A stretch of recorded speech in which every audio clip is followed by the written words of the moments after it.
All right, what's up, folks? Welcome to Ichabod. We got a new series we're kicking off today.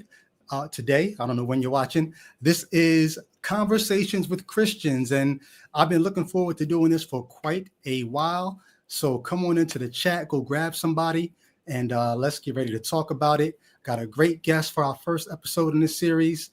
And there are probably some people saying, is this your first episode in the series? Because if you go back to when Ichabod first began, there was another brother, a Christian, who I had on the podcast, and we had a couple episodes. And I actually have more from that series to get back to, but editing is just such a pain that I haven't been editing all those episodes. So I'm sort of resurrecting, pardon the pun, I'm sort of resurrecting a series here. And so we'll see how this goes. But y'all let me know how it's sounding out in TV land where you guys are. If you guys are hearing any kind of any noise, or if the mic is not sounding right, let me know before I bring our guests on. Yeah, see, James just asked, is this the first one in the series? Yeah, if you go way back, Alex, I think his name was Alex Velasquez, philosophy professor, who was a Christian, then deconverted, and then reconverted. And then when I put out my book, he and I were chopping it up about my book for, I think we did up to chapter 5, and then I didn't put out any more. And so hopefully Alex is not too mad that I didn't put more of our series out. But I like live episodes better because I don't have to do the work of editing. So that's what this is. In the meantime, though, thank you. B. Jamal says, sounds great. Want to give a shout out to some folks. And if you don't know, you've got to know who I'm talking about. All of our Patreon supporters who stand with the channel, who just give a little something each month to let us know. And we appreciate what you're doing. Appreciate you taking your time and energy and what it takes to put this together. So all the Patreon supporters, I definitely thank you 1,000 times. And if you're not a Patreon supporter, scroll up. Pragmatic Crystal has been faithful, dropping the links in the chat. And it's not in the description of the video at the time of the live, but it will be there very soon. So yes, thank you to all the supporters. Come on into the chat. I like to say here, greet somebody in Reason's name. What's up, my unique Monique? Great to see you. David DeBow, what's happening? Hello all. In Reason's name, indeed. So what is this series about? Conversations with Christians. I still, to this day, even though sorry, if you see me frozen, I'll unfreeze in a second. I publicly deconverted in 2022, January of 2022. I've been relentless on Facebook talking about why I do not believe the Bible, Christianity, Jesus, the Christian God, or any God for that matter. And I still get Christians to this day who are like, yo, so why don't you believe? And I'm like, yo, I wrote a book about it. And I got a whole podcast dedicated to it. And so I'm like, you know what? It would be helpful if I just started having conversations. There are Christians who said, yo, your podcast is an echo chamber because all you do is bring on other people who think like you. I don't care about those kind of comments. I don't mind having an echo chamber. Christianity is an echo chamber to me in many respects. A lot of people who are in Christianity or most religions, you shield yourself off from any ideas that would be too antithetical, dangerous to your faith. So you can't be mad at somebody like me who wants to cultivate a safe place for people who are trying to unthink those Christian thoughts. So I don't mind having an echo chamber. So this series is not an attempt to, no, it's not an echo chamber. Look, I brought a Christian on. It's not that at all. But I have been wanting to have thoughtful, well-spoken, sincere Christians on the channel. What's up, Goat Herder's Guide to the Galaxy? Go check out my man. Go check out his channel. He put out a song a week ago on his YouTube that is, I mean, everything he does I love, but the one he just put out recently was one of my favorites from him. Go check out Goat Herder's Guide to the Galaxy. But I wanted to do this series now because I felt like, okay, I've done enough. I've put my ideas out there enough so that there are people who, if you want to know where I'm coming from, you should know where I'm coming from by now. so that we can actually get on the platform together and have a good conversation without me having to go back and cover stuff that I've spoken about at length before. And so if I do go back, it'll probably be just for the sake of clarity for watchers, but I'm hoping to have a great conversation with this brother. Mr. Biscuit is the first guest in the series, and I'm going to let him explain his name because I actually don't even know what the name Mr. Biscuit means. So we'll have him explain it. He is a apologist, a Christian apologist, and a battle rapper. He's got lots of response or reaction videos on his channel where he's responding to or reacting to people like Harry Mack and stuff like that. But every once in a while, I'll see him pop up on Ichabod. There are Christians who watch my channel, and sometimes he'll pop up and say, "Hey, like, can I come on? Can we kick it?" And I forgot that he'd even suggested that. And then just last week, he said it again, like, "Yo, can I come on the channel?" And I said, "Oh, I'm looking for Christians anyway. So if you're a Christian out there and you're like, hey, I'd like to go and chop it up with another Christian. If you came to see a debate, I don't know how satisfied you're going to be because we're going to disagree. I'm quite sure we're going to disagree. But I don't really do debates. I like dialogue. I like gaining understanding. I like giving understanding. Conversations, to me, the goal of conversations is to win people over. The goal of debates is to win over people. And I'm not trying to win over anybody. I'm trying to get understanding. I want to see humanity get further. And I want to help remove the barriers from our advancement. And so with that being said, no further ado, please help me welcome to Ichabod, Mr. Biscuit. Salute. Am I audible? Can you hear me? Yes, sir. How's it going, man? Thanks for having me on. Great. Yeah, it's a pleasure. First, can you just tell us the name Mr. Biscuit? How did you come to that name? Bro, it's really insane. So I was out of work. All stories begin with you being broke. Necessity is the mother of invention. Yeah, 100%. So I didn't have a job. I was staying with my roommate Ali, and he's like, "Yo, you're gonna have to start paying somehow." My man Black Pegasus, shout out to him. His channel has like 500,000 subs. He's killing it. So he does rap reactions, stuff like this. But this is my guy. Back in Colorado Springs, he started to set up battle rap events at the Union Station. I knew I could rap. And so, and the winner of the battle got like $1,000 at the end of the night. I'm like, okay, I don't got a job. I'm going to go in and try to get in this tournament. I did not have a rap name. So I'm standing in line, and they're like, the lady signing you up. She's like, "What's your rap name?" And I'm like, Lamont. Lamont's my real name, And so some guys behind me start making fun of me, like, this, you don't even got a rap name, what I'm saying? So I turn around, I'm like, "Bro, you could call me Mr. Biscuit for all I care, right? I'm about to win this money, right?" And so people started laughing. I said, "You could call me Mr. Biscuit for all I care." The girl actually wrote that down.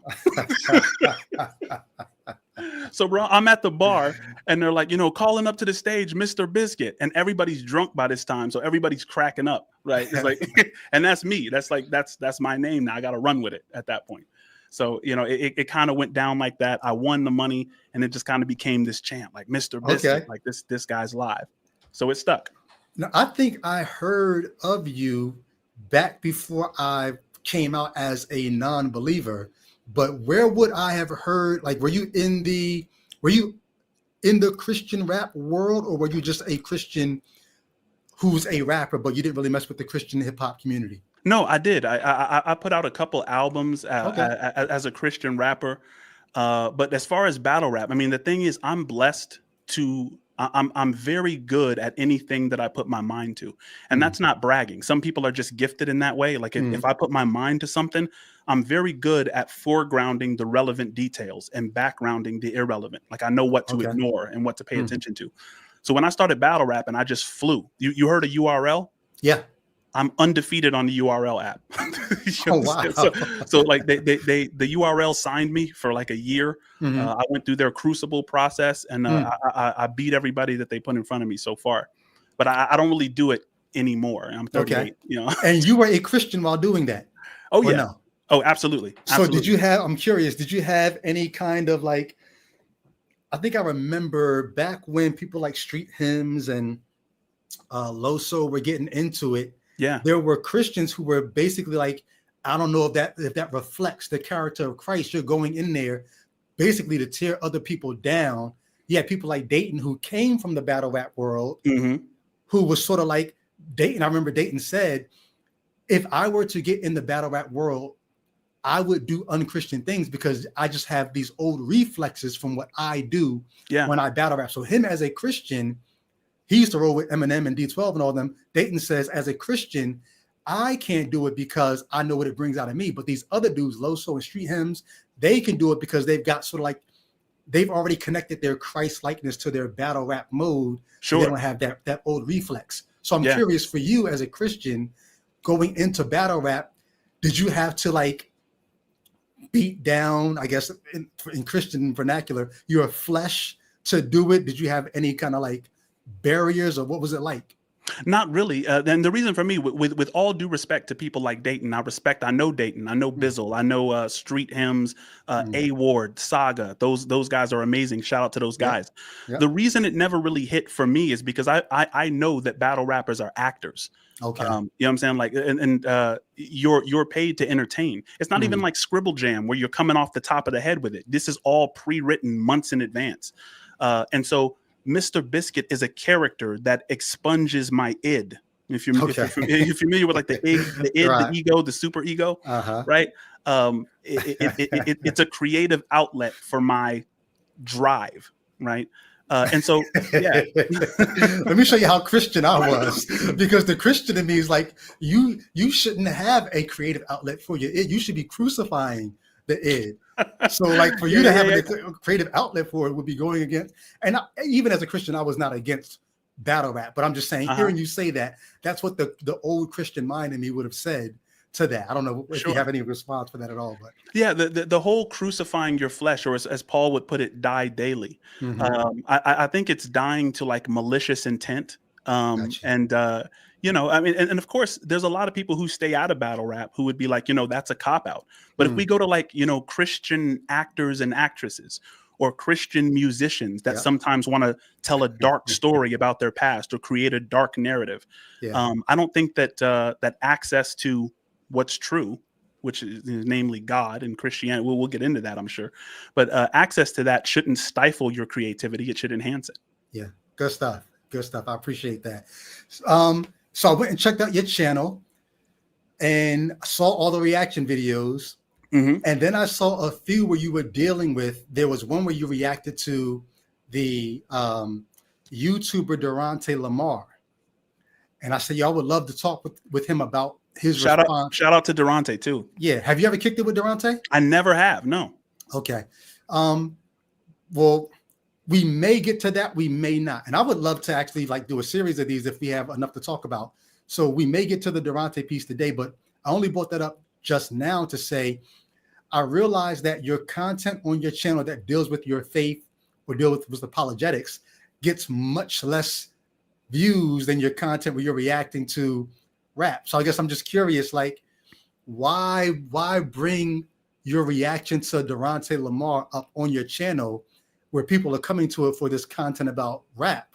Because of ignorance, because of ignorance to how YouTube and the algorithm works. So despite the fact that there's like 18,000 subscribers on my YouTube, I've only been doing that for like 20 days, right? It's just skyrocketed because we search for insights, we search for epiphanies, and it's a really, really fun channel. We're doing a book club, and so even though it looks like an older channel, given how many subscribers they are, I really have no clue what the algorithm expects or wants. And so that was an error on my part, because as I'm doing like all these reaction videos to music, YouTube then knows what to expect from me. And so you don't want to confuse the algorithm by throwing out something that's, you know, your personal interest. And so I started another channel called The Layman.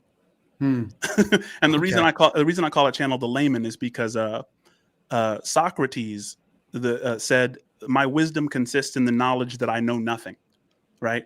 And so I think in keeping with, what you said in the introduction, I'm not here to debate. I'm here to exchange bad ideas for good ideas, even if the bad ideas are mine. So.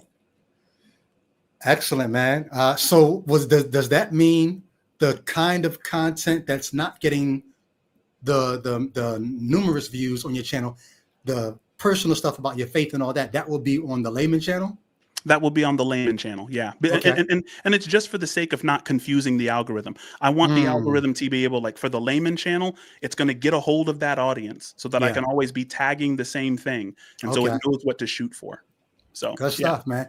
Hey, go subscribe to Mr. Biscuit's channel on YouTube. And you said you already started the layman, right? That's right. Can you drop that in the chat so people can go check that out? Absolutely. Yes. And while you guys are here, make sure to like and subscribe, because I don't get the algorithms either. Like, I'm still trying to figure out what the hell's going on. Just drop that in the chat. Yep, the layman. Yep. And there's a couple of videos in there. I'm going to be putting more of it. I think there's like 3 videos in there total, because I've been doing the Mr. Biscuit Speaks channel for a really long time. So good stuff. All right. So wait, that's not what I wanted to put this one up. Okay. All right. So I have several questions for you, and you probably have questions for me. I saw you jumping into the chat on Ichabod several times. I don't know how far back it goes, but it really stood out. I think it was last week when you said you first came on and you were like, praise God. I didn't know if you were like trolling or what. I was trolling. It was totally a joke. Okay. Yeah. But so I didn't know if you were a Christian saying that or a former Christian saying this. So I just was like, I'll let it go. And then you said something else. I think it was something like, hey, like, can I get on the channel? Then I figured you must be a Christian. I had no qualms with that. And then I think it was David DeBow or maybe David Divide 777. I got a couple of Davids on in my chat. One of them said, hey, I went and checked out his channel. It's pretty dope. And so I went and checked it out, and then I said, oh, okay, so this is a serious, like he's a thinker. He seems well read. And so the first question I have is, what has you tuning into Ichabod? There has been very few like atheists to help me shape my faith. And I know that's not the intention of atheists, but my wife has this term, the holy opponent. So it's almost like, when a tree is growing, they did some experiments where they sheltered the trees from the wind. They had no idea what effect that this would have. But as soon as they removed the boundaries, the trees died because the trees need the wind. They need that pressure in order to grow strong. It's like when they tell you that you shouldn't open the egg of a chick, right? Because that chick needs to strengthen itself by pressing against the egg. So I think what the atheist does for the Christian, if the Christian will allow it, is show you the cartoonish methods of thinking so that you can kind of unpack those and really question yourself. So I seek out atheists for that reason. And because you had an impact on me as a young person, like getting involved in hip hop. Really? With the cross movement, I would steal your bars. Get out of here. Bro, I would steal your bars. I would steal Ambassador's bar, lyrically putting you down. The truth hits you, divine mixture, rhymes plus divine scripture. And people would be like, yo, like, you Christian rapper? And I was thinking, oh yeah, I stole those bars. Okay, so you got multiple levels of interest. Oh, here. For sure. Yeah, that's what's up. So you just heard it from Mr. Biscuit. Christians, watch more atheist content. All right. 100%. If you're not doing that, then you're really doing yourself a disservice. So I hear this from people often. They say, Brady, you may not be intending this, but you actually strengthen my faith. And I don't take that as a diss or a compliment. It's quite the conundrum to me. But I guess we'll dive into that a little bit more. Last question I have for you, then I'll let you, I guess, be the interviewer or kind of steer for a bit. Why did you want to come on the channel? Just to test my assumptions. I have a lot of different theories. And I know that typically an atheist is going to have some kind of attitude for most of the things that I think. So I kind of want to test, to see what you think is reasonable. Because I'm sure when we have a conversation, you're going to say, some things I think, okay, well, that's reasonable. And then certain things you're like, oh, out of the question. There's no, And so just to kind of see where that balance is. Love it. Yeah. I love it. Yeah. So I'll turn it over to you. Like, so you can guide. I'll say this. I have conversations. I don't have conversations with Christians on my channel. I have conversations with Christians in my life almost constantly. From the day that I came out as an unbeliever in January of 2022. That was going to be my first question, by the way, is like, how's the what's that been like? Up until 2024, it was almost daily, like literally, that I was having conversations with Christians on Zoom, ongoing text, emails, DMs on Facebook. Now, granted, some of those are just people telling me I'm going to hell, but many of them are much more in depth, much more like just sincere. How do you go from being a fanatic for Jesus? That was my name as a rapper, P-H-A-N-A-T-I-K. I was a fanatic, but that was short for fanatic for Jesus. How do you go from being that to where you are now? And so, like I said, up until last year, it was literally every day. And I would carve out time in my day to have these conversations with people, aside from running the Facebook conversations I was having and doing this episode and just living a life. I say that to say I remain open for dialogue. So, I mean, I turn the floor over to you. You can ask whatever you want. We can just, from there, just start building. I think I've heard you say before that you regret that a part of what you're doing right now is a result of like having a feeling of regret about the lies you told before as a Christian MC. And that was very interesting to me because a lot of times, I mean, even atheists, it's like they don't necessarily have a problem with Jesus. It's like when you ask an atheist, like, what do you think about Jesus? They'll usually say, oh, he was a great guy, and I don't believe he was God. I don't believe he was a prophet, anything supernatural. But yeah, I mean, he's somebody that you can look up to for moral guidance or whatever. Even Sam Harris, Sam Harris is like, yeah, you can't really read the New Testament and come out with this idea that you should be a terrorist or blow people up. So what is it? I mean, because I would think even as an atheist today, that music that you put out did more good for people than harm. Would you disagree, and why? That's a great question, man. So I got this question from somebody on Facebook recently. They asked me,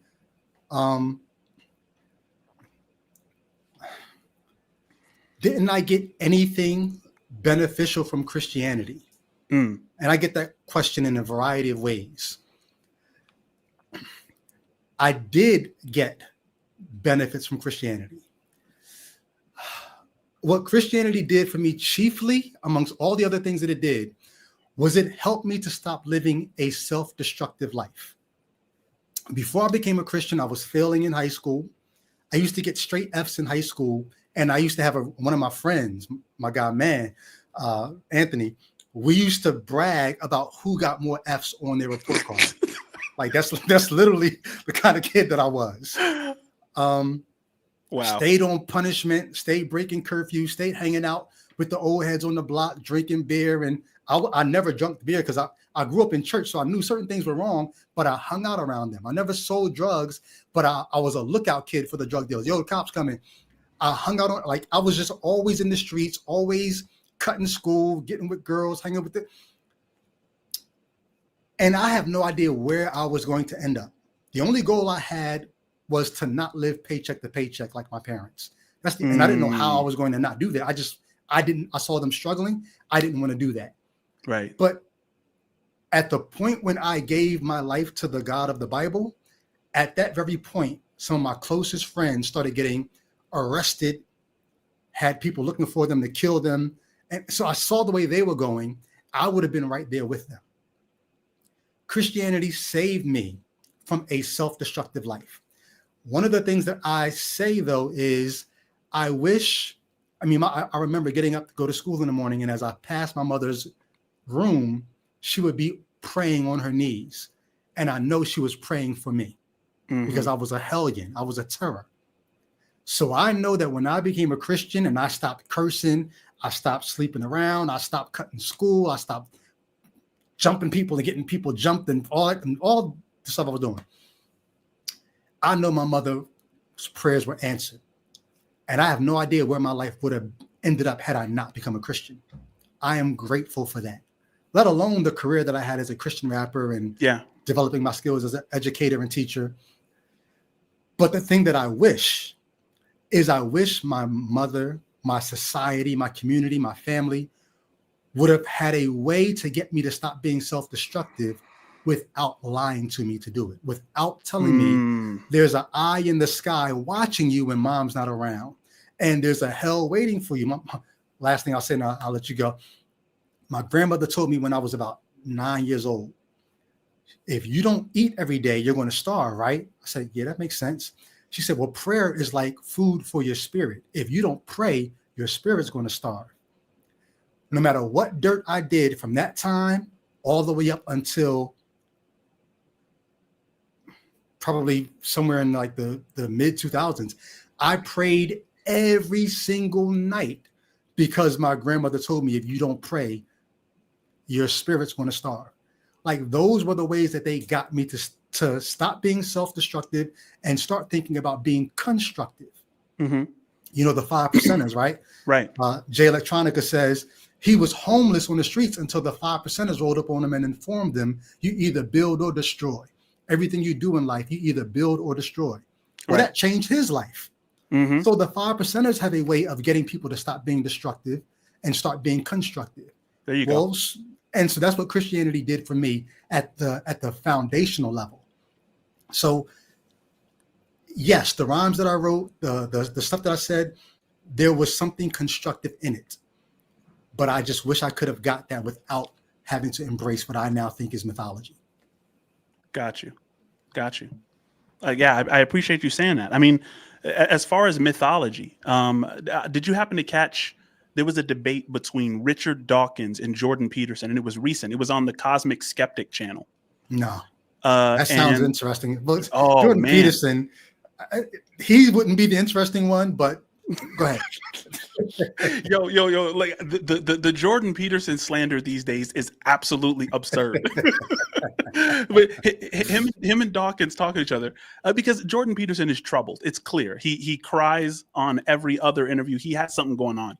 I don't know what it is, but I mean, his brilliance, in my estimation, speaks for itself. But I mean, that aside, he and Richard Dawkins are talking on Cosmic Skeptic's channel, and I love Cosmic Skeptic. He's my favorite atheist on YouTube, hands down, Alex O'Connor. But he's moderating this debate between Richard Dawkins and Jordan Peterson, and Richard Dawkins says, to your point about mythology, Richard Dawkins says, "Look, I'm a man of fact, and you're a man of myth." And to my surprise, Jordan Peterson just agreed with that. So when I was looking into it, it's like, okay, mythology, right? Myth is how you organize the facts because none of us can just deal with straight facts. There's too many of them. We would be paralyzed by the complexity of reality if we saw it for what it is, right? We have to filter the facts through our biology. We can only handle so many facts. And so the way you organize what you ignore and what you pay attention to, that is your myth, right? And that's up to you. And so Christians choose to foreground certain things and background other things. They ignore certain things and they pay attention to certain things. That's all a salience landscape is. And that is the Christian myth. And it seems like the Christian myth is working astoundingly well. For most of the people that are inside that tradition. It has a lot to do with what I think I wrote the tenets down: deny yourself, love your enemies, forgive without limit, believe in the teachings of Jesus, and renounce everything, more or less. Can you say those one more time? Deny yourself, love your enemies, forgive without limit, believe in the teachings of Jesus, and renounce everything. It seems to be more or less those 5 principles. Is the spirit of the Christian mythology. And it seems like those who take those seriously, the more seriously you take those, the more fulfillment your life will have, the more meaning your life will have. So two things I think, what you call myth, I would call meta narrative. Okay. I think myth has a connotation that actually is a warranted connotation, that you're structuring the, see, I don't even know if I could say structuring the facts, because I like what you said about there are too many facts to have them all in mind at one time. So you have to organize them in a way that allows you to get to what's important at the moment. Exactly. And how do you choose what to ignore, right? And human beings thrive because we're really good at ignoring certain things and paying attention to other things. If you're just a person of facts, you're just perpetually paralyzed by the complexity in whatever environment you're in. Now, let me work with your definition then. Like, I was going to try to switch it to meta-narrative, but even if we do that, so the question I have is, what do you do if your myth, the meta-narrative, I'm going to try to maybe make those interchangeable for the sake of this conversation. What do you do if your myth, the thing that you're using to organize all the facts, what do you do if someone who's helping you to set up that myth or prop up that myth or give you the vernacular for your myth, if they begin to include non-factual things into the mythos, such that you're now, you ever see people like when they have like the greens, looks like I'm digging up my nose right there. I froze in a weird position. I got you. Now we both doing it. You good. You know what I mean? You ever see like those green screens, right? When they have actors with the green screen, sometimes they'll put, if they need to make a monster or whatever. I hope this analogy works out as well as it's working out in my mind right now. No, you're good. Green screen background. Mm-hmm. We need an alien creature or Gollum from Lord of the Rings. We need somebody to move like an alien or like Gollum would move. So we're going to put you in green as well. So the green is background. You're wearing green. We can take all the green out, but we need to plot the movement that we want. So we're going to put you not just in green, we're going to put these dots all over, these white dots all over your body, so that wherever you move, we can imprint something else, the body of an alien or Gollum or whatever, a bear, whatever it is. The myth in this analogy is the green screen and the green body. The facts that we want to pay attention to are all the little white dots that are going all over, right? So that whenever, if it's an ape in, Planet of the Apes, whatever the character's doing, all we want are the white dots. We're going to plot that and put something else there to map onto it to make the creature move, right? The myth is the green suit and the green screen. The facts are the little dots. You mess the entire scenario up if instead of just putting white dots on the body that you want to move, you put random white dots where you don't want the movement at. Now you can't make that an alien or a bear or a ape or whatever, because now you've got these white dots in the scenario that are not doing what you want the creature to do. Right. Those white dots that are not moving like an ape or moving like an alien, those white dots are just as mythical or what's the word I'm looking for? They're just as unusable, unworkable, unhelpful. That's what I'm looking for. Those white dots that are not doing the real action you want are just as unhelpful as the green screen and the green that you're trying to get out of here. Okay. So to me, the problem with religion, this is a long way to get to this point. I apologize if you're not tracking with me. The problem with religion is if you say it just helps us organize the facts, because that's really all we want. We're going to tell a story around these facts to help get the facts to you. But really, we don't want you to pay attention to the overall story, just the facts. So let's say if somebody were to say, okay, so the Adam and Eve story is myth, because there are Christians who would say this. Adam and Eve story is myth, but the truth in it is that God made man special above all the rest of creation. We just want you to pay attention to that, but we're telling it to you in a mythical form. Mm-hmm. But what happens when somebody takes not just the little dot that you want them to take, that man is special above all creation, but they take the actual story you told them as, and see, because God made Adam and Eve and not Adam and Steve, now I got to be against gay marriage. Mm-hmm. Now I can't accept evolution because God didn't say we came from common descent with the great apes. No, God said he made man special from the dirt. Now you've got things being taught as fact that they were not the things you were trying. They were just part of the myth and not the facts that you. So anyway, I said a whole lot. I hope you understand what I'm getting at in terms of how separating facts from myth becomes a problem when you're including things in your myth that are not fact, but you're not letting people separate those two. They've got to call those things fact as well. I think I understand your meaning. I'm sorry for that long rant. No. I think it was needed. And let me ask you this in response. When you watch the movie, The Little Mermaid, Finding Nemo, Lion King, do you believe that these stories are telling the truth? Well, let's first separate the truth from truths. I think the stories can be telling true things. And when I say true things, I mean things that mirror experience or experiences that we want to have. Mm-hmm. And right? I would go so far as to say the reason a good movie is a good movie, like a movie is only good to the extent that we resonate with it.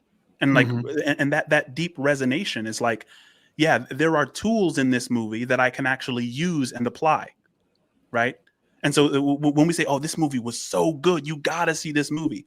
What we're saying is there's something hidden in there. There's perennial patterns that you can catch in this movie that you can use in real life circumstances. And so that is pragmatically true. It might not be a truth that corresponds to reality, but I mean, we're not naive realists. None of us has access to reality. We all just have our perception of it. Yeah. And that's the reason stories transcend the correspondence theory of truth, because stories, instead of telling us the truth, they show us the truth, right? It immediately resonates. And so like so if you take the death of Jesus, for instance, that instance of radical non-retaliation, right? What the death and the resurrection of Jesus is telling us is that all of us are recipients of radical non-retaliation. Martin Luther King was an example of radical non-retaliation. I think there's who's that guy that black guy who visits the Klan members, right? I forget his name. Yeah, David something, right? He's this black guy. He befriends members of the Klan, and so far he has gotten 200 of them to turn in their robes. And the reason for this is radical non-retaliation completely fricassees our cognitive coding, because if I'm going to do something evil to you, then I have a plan. Like, I know you're going to probably retaliate. You're probably going to hate me. I have to make plans for what your family is going to do or what your friends are going to do to retaliate against me. So after I do something evil to you, when you respond to me in love instead of hatred, I am paralyzed by the complexity of that. It's very easy to paralyze the human brain. You're just like, what just happened? And in that moment, I have genuine freedom. I have freedom to either double down on my hatred. I have the freedom to either maybe wallow in misery and not accept grace, or I have the ability to just join that side. And there's cognitive science studies that show well above chance when people are recipients of radical non-retaliation, it changes them in meaningful and powerful ways. Like, there's people who have like murdered somebody, and then the victim's family will come and say, hey, we just want to say we forgive you and we love you and we accept you. And that's a crazy thing. Like, and this is one of the reasons that the biblical writers called it transcendent, is because it almost is. It's like everything in our biology tells us not to do that. Don't embrace a murderer, especially if they murdered someone in your own clan, right? The biological chores are to feed, fight, flee, and reproduce, right? And so it's almost a transcendent thing to break the cycle in that way of giving someone love when they deserve your shame or when they deserve to be retaliated against, and I feel like I'm a recipient of that. I mean, the idea of radical non-retaliation, I think, is amazingly useful if you have the ability to resurrect yourself, right? Like, if you can, if I can, if I don't have to worry about staying dead, I can let you kill me, and I can come back from that. I can respawn.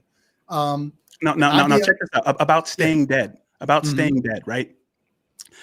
Your biology will stay dead. I don't have any reason to think that when your body dies, that body is dead. But your body is something you have. It's not something you are, right? So Jesus's message is, what right do you have to identify with the flesh? Aren't you a pattern? Aren't you a way of being?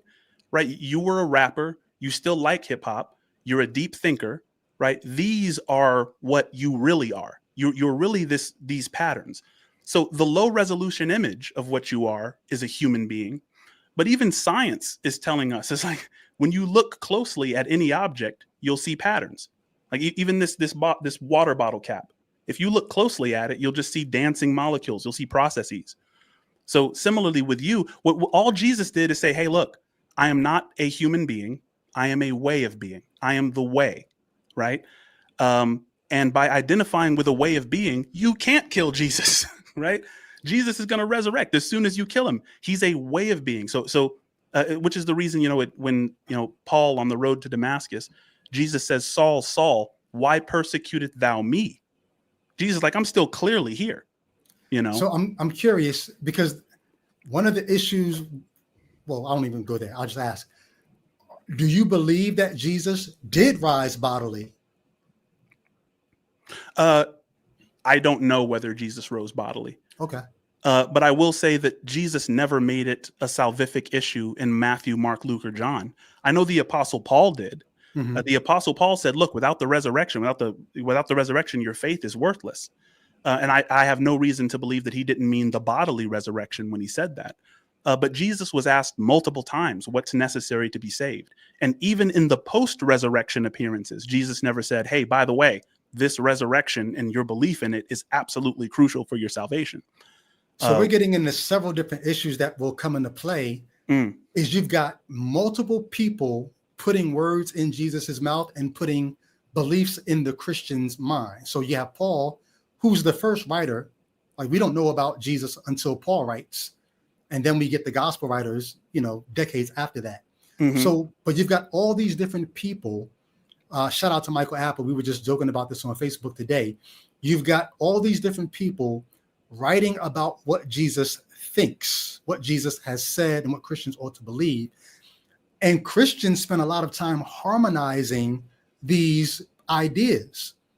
They have to spend a lot of time harmonizing them, because what it really looks like when you really put the magnifying glass to it, they don't really agree with each other. And so it's fun as a Christian to try to make them agree, because they really don't. And then your theology becomes this sort of potpourri of all these different flavors and ideas.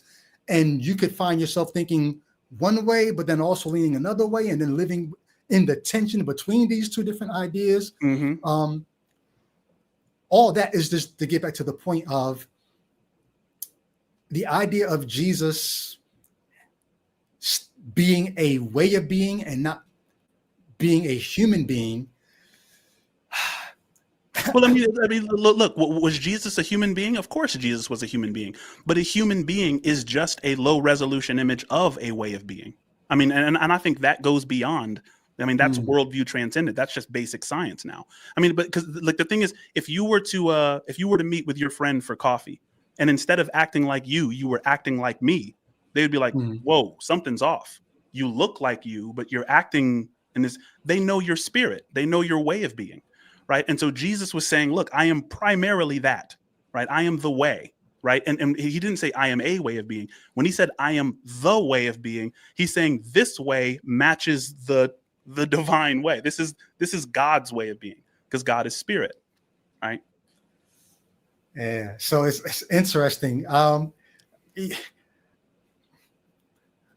when you say these kinds of things in Christian circles, do you get amens? Or do you get people who are like, that sounds kind of like new agey? Because I'm trying to put your Christianity in the spectrum of Christianities. Yeah.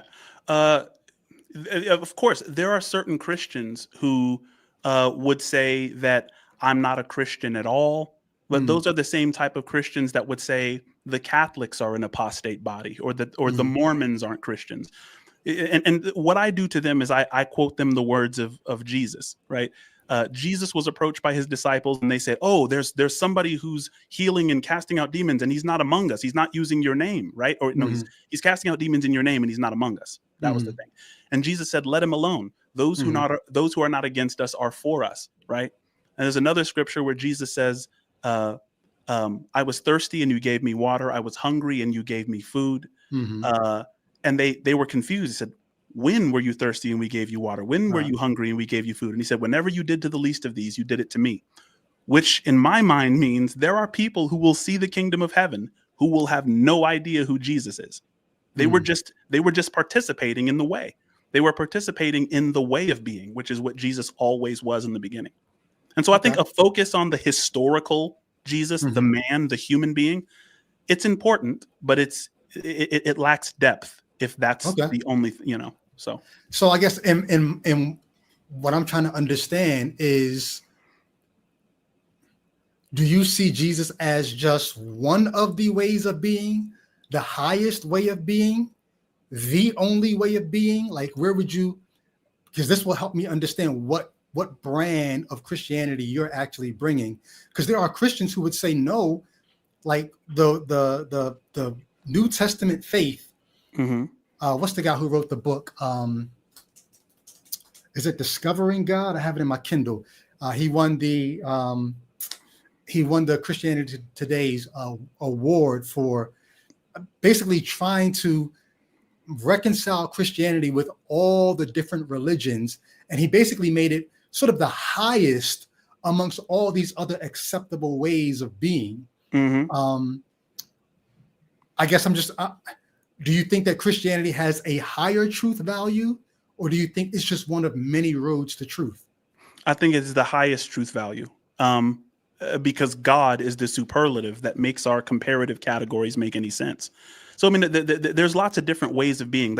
Like there's the Christmas spirit. You've heard anybody say like, hey, have the Christmas spirit, right? That means participate in a way of being that includes giving, and that includes, decorating a tree or singing songs, whatever.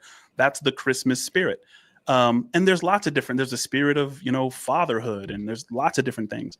But what Jesus was saying about saying, I am the way, meaning like the only passage to God, is this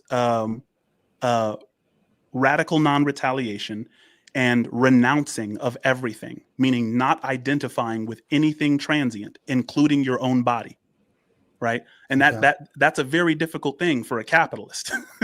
It's a very tough thing on the West. Okay.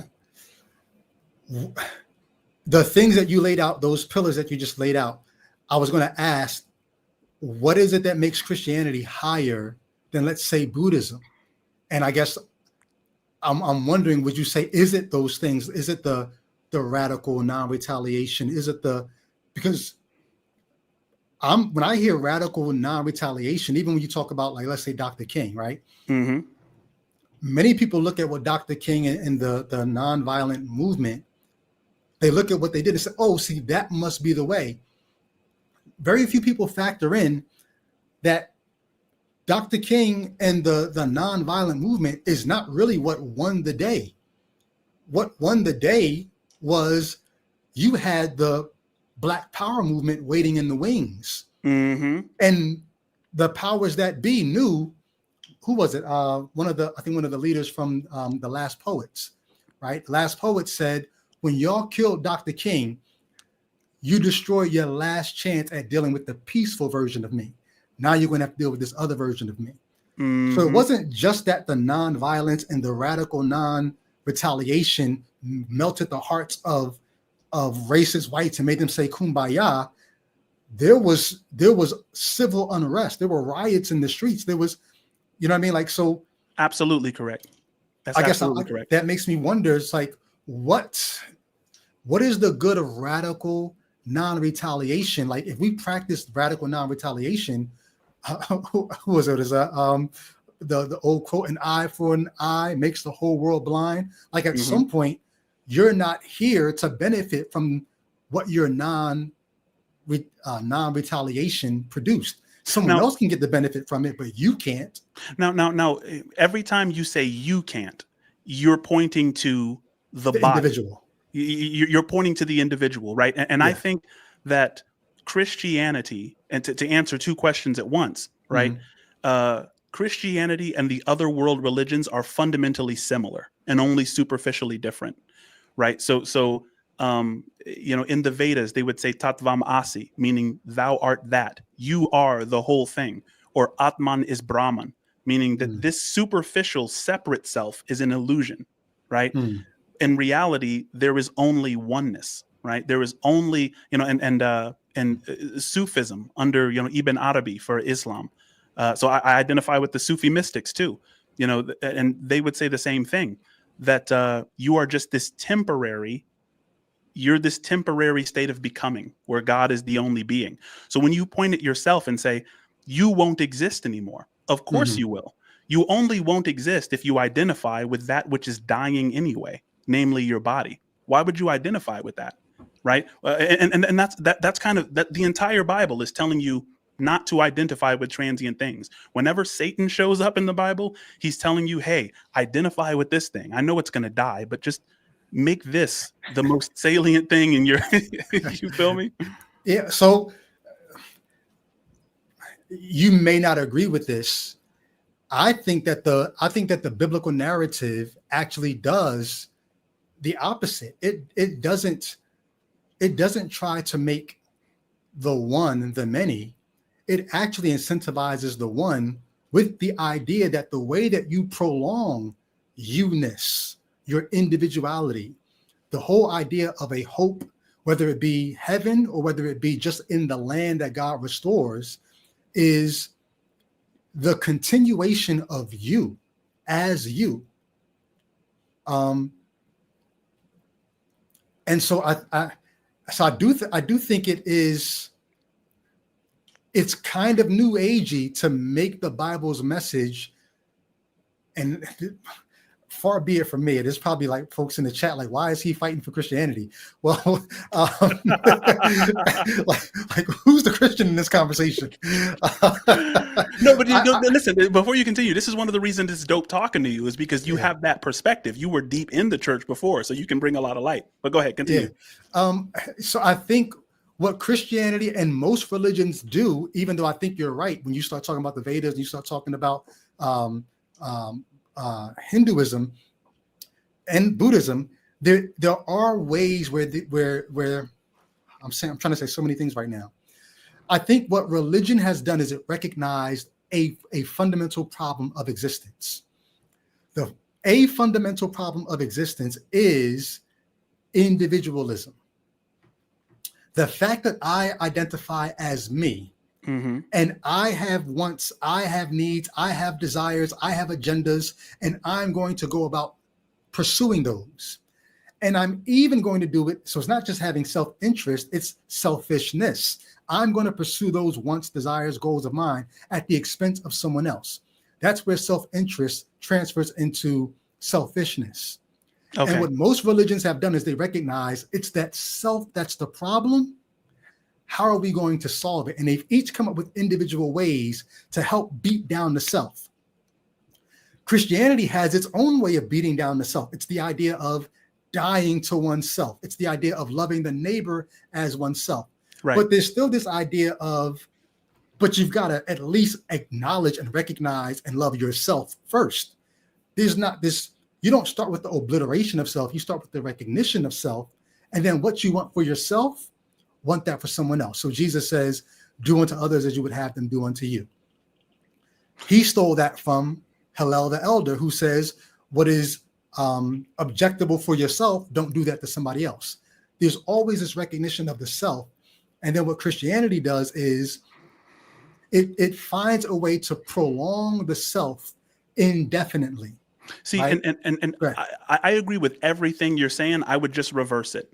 Okay. Because you say you should start with the self, and then you Mhm. should, after you have taken care of yourself, you should then look at the wider world and maybe consider yourself, a part of your culture or your responsibility to society, let's say. I would say that we should do it like it happens naturally. Like when you're in the womb, you don't recognize any difference between the agent and the arena. You're in the womb. You don't know that mom is out there and you're in here. You don't know any of that. You're just feeling emotions. You're going with the flow, and there's this deep trust maybe that you're going to be taken care of. And I think that we should do that as adults. And this is what Jesus meant by being born again. Eviscerate the differences between you and your neighbor. Treat them as one thing. Just like a baby in the womb doesn't know the difference between itself and its mother. Go back to that place. And then out of that place, once you've embodied that knowledge that all is one, then you can have fun as an individual, because then every person you meet, they're just you will have a felt recognition of your shared being. And I think that's what love is. So if I say I love you, that means when I see you, I have a felt recognition of our shared being. Even though there appears to be a difference, I realize that's just my eyes. That's just the faultiness of my biology, right? In reality, there's only one thing. So here's why I like humanism, because I think I get the spirit of what you're saying. I think that's doing too much, though, because there's a saying, right? What is the saying? What you eat don't make me shit, right? Like, if we really were one, I shouldn't be hungry if you just ate. So I think it's doing too much to say we're one. And so basically, it's not that I have to love you like I love myself. By loving you, I am loving myself. I think that's saying too much, because we really are not one. You can eat, and it's not going to make me have to go move my bowels. I think not recognizing our differences is almost just as problematic as not recognizing our similarities. I think it's our similarities that allow us to have empathy. This is why I like humanism. I think humanism is better than religion, because what it does is it starts where religion starts. Think of the many passages, even in the Old Testament, where the focus is on you, right? Today I've set before you life and death. Choose life, for why should you die? There's this recognition of you value your life. And because of that, then you move on to these other principles of, okay, then what you're willing to do for you, empathy, if not the divine command, causes you to say, okay, how do I protect the rights that I want to continue to enjoy? Well, the best way to do that would be to ensure that everybody has those kinds of rights, because we're not the same. The people who are getting deported and sent to Libya or sent to, these prisons in other countries that they're not from, I don't feel their pain. The only thing that would cause me to feel their pain is empathy, me putting myself in their shoes and recognizing our common humanity, because I'm not them. And so that's why I say I think it does too much to say everything is one. I think there are I'm not the things around me. I'm not the atoms, even though we're made of the same star stuff.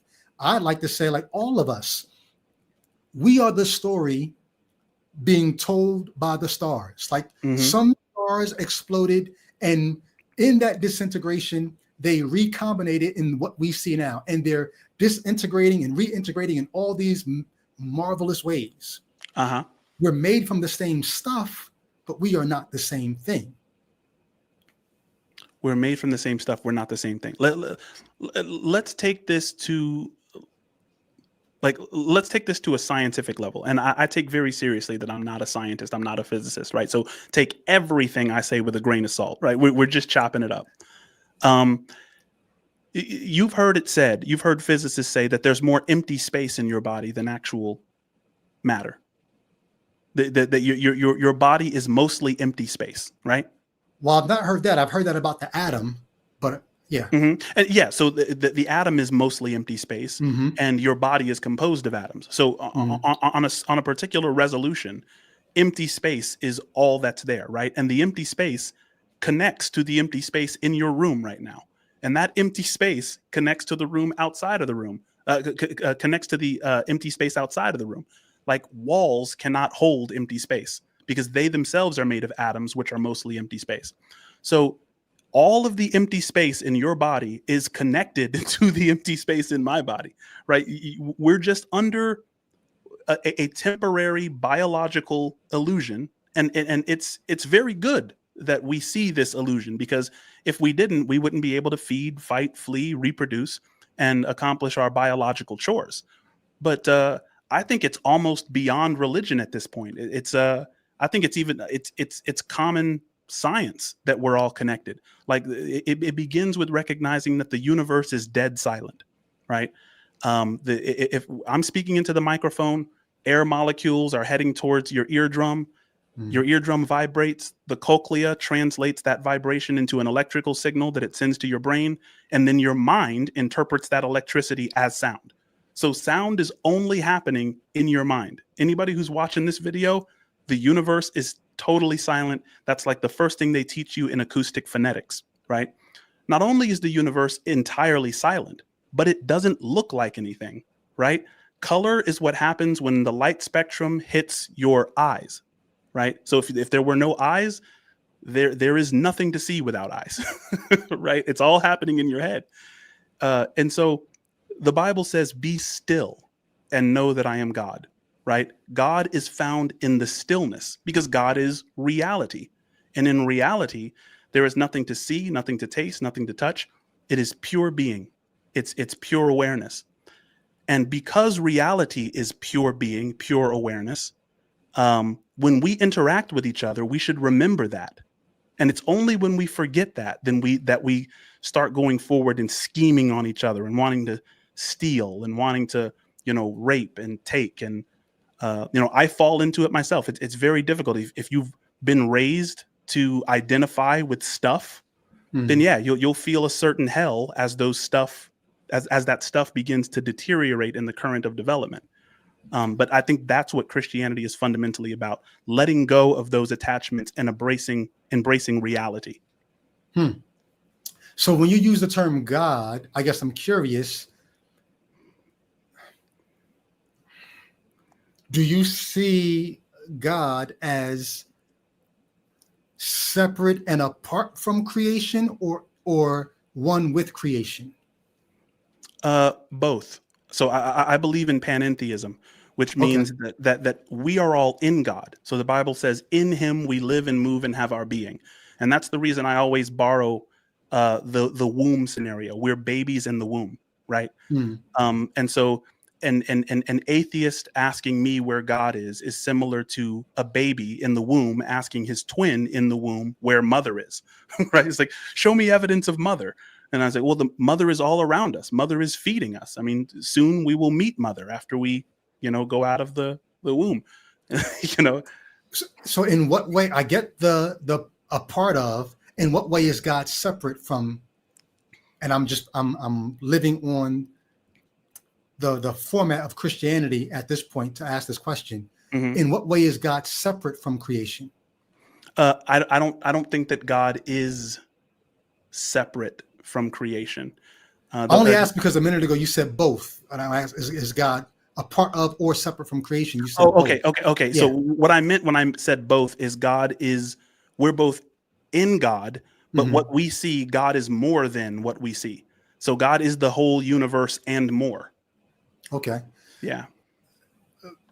This was going to be a clarifying question. Yeah. Maybe rope in what you were going to say to this other question. Is God a personal entity? Like, is there personhood in God? By personhood, do you mean agency? Not just agency. When I think of personhood, I think of agency, intentionality, intellect, will, emotion. Well, I would have different answers to all of those. I don't Okay. believe that God has desires. And the reason I don't think that God has desires is because I believe that God is completely fulfilled. If God is not fulfilled, then I can imagine a greater being than God. And Christians don't want to say that. So, Mm. I can imagine myself having a conversation with a Christian saying, "I was like, what do you mean? What do you mean God doesn't have a will, right? The Bible says God has a will." And of course, the biblical writers were anthropomorphizing. They didn't have a correspondence theory of truth. They were storytellers. And I think stories are better for getting truth across than like propositions, let's say. But no, I don't think that God has desires. I think God is completely fulfilled. Does God have an intellect? Depends on what you mean by intellect. A mind No, to think thoughts, no, God plan things? No, God doesn't plan, because the reason I plan is because I'm fallible. Why would an omniscient being need to plan, right? So God is conscious, right? God is consciousness. God is pure subjectivity. But mind is something that is correlated with brains, because we need mind so that we can distinguish between here and there, black and white, myself and yourself, the Right. agent in the arena. I don't think God has any of those distinctions So to no worry about. thoughts, no desires. Yeah, Um, God would have thoughts and desires in so much as you and I are temporary excitations of God. So if God, all of your desires, all of your thoughts, are small microcosms of divine processes.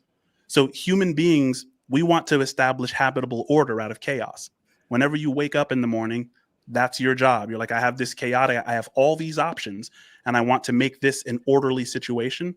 And so that's a microcosm of what God does. And because you're fallible, you can make mistakes in that journey. Sorry if I'm talking too much. no, you're good. I wonder if you would agree, maybe swap out the terms.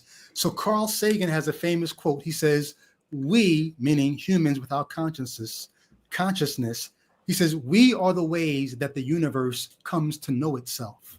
Mm. Would you be comfortable saying that sort of like swap out universe for God? Like we are the way that God comes to know itself. No, I think that Okay. I think God knows himself from the beginning, because I believe that pure subjectivity is recursively reflective, which is the reason that we can say, I know that I know that I know that I know that I know, or I am, God says, I am that I am, right? Consciousness by itself is aware of itself, right? There doesn't need to be an objective pole of experience. The subject can think about itself. That's metacognition, the ability to think about our thoughts, right? So God doesn't need anything to know himself. So God is conscious. Oh, absolutely. God is consciousness. God is consciousness itself. Well, do you see a difference between those two statements? If I say, is God conscious? Is that different from asking, is God consciousness? It might be. I think people make a mistake when they say, I have consciousness. Consciousness cannot be had. It can only be, like, consciousness is not something you have. It's something you are. You can have a brain. You have thoughts. Those are transient. They come and go. Your brain will one day deteriorate. You'll be dead, right? Same thing with me. But consciousness is not something you have. It's something you are. Your mind is something you have. You can lose your mind. Your mind is private. It's over there. I'm over here. I can't predict your mind. But consciousness is being mode, not having mode. So the thing you are is consciousness. So God is consciousness. Yeah.